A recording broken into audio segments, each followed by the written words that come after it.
Welcome to today cinema trend. September 5ஆம் தேதி release ஆன கோட் மூவி ரிலீஸ் ஆன 14வது நாளில் பாக்ஸ் ஆஃபீஸில் எவ்வளோ வசூல் பண்ணியிருக்கு அப்படிங்கிறத நம்ம இப்போ இந்த வீடியோவில் பார்க்கலாம்.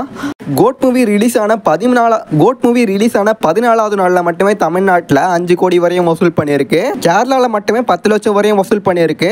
கர்நாடகாவில் 15 லட்சம் வரையும் வசூல் பண்ணியிருக்கு. ஆந்திரா தெலுங்கானாவில் மட்டுமே 11 லட்சம் வரையும் வசூல் பண்ணியிருக்கு. நார்த் இந்தியாவில் மட்டுமே 20 லட்சம் வரையும் வசூல் பண்ணியிருக்கு.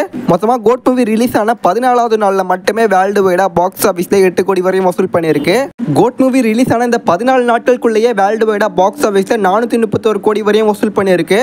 லியோக்கு அடுத்து தளபதி விஜய்க்கு 400 கோடிக்கு மேலே வசூல் பண்ண படம் இந்த கோட் மூவி தான். இந்த கோட் மூவி இதுவரையும் தமிழ்நாட்டில் மட்டுமே 191 கோடி வரையும் வசூல் பண்ணியிருக்கு. கோட் மூவிக்கு போன வீக்கெண்டில் ஒரு சூப்பரான கலெக்ஷன் கிடைச்சது. இந்த வீக்கெண்ட்லையும் ஒரு சூப்பரான கலெக்ஷனை நம்ம எதிர்பார்க்கலாம். கோட் மூவி ஃபைனலாக பாக்ஸ் ஆஃபீஸில் எவ்வளோ வசூல் பண்ண போகுது அப்படிங்கிறத வெயிட் பண்ணி பார்ப்போம். இந்த வீடியோ பிடிச்சா சப்ஸ்கிரைப் பண்ணுங்கள், லைக் பண்ணுங்கள், ஷேர் பண்ணுங்கள்.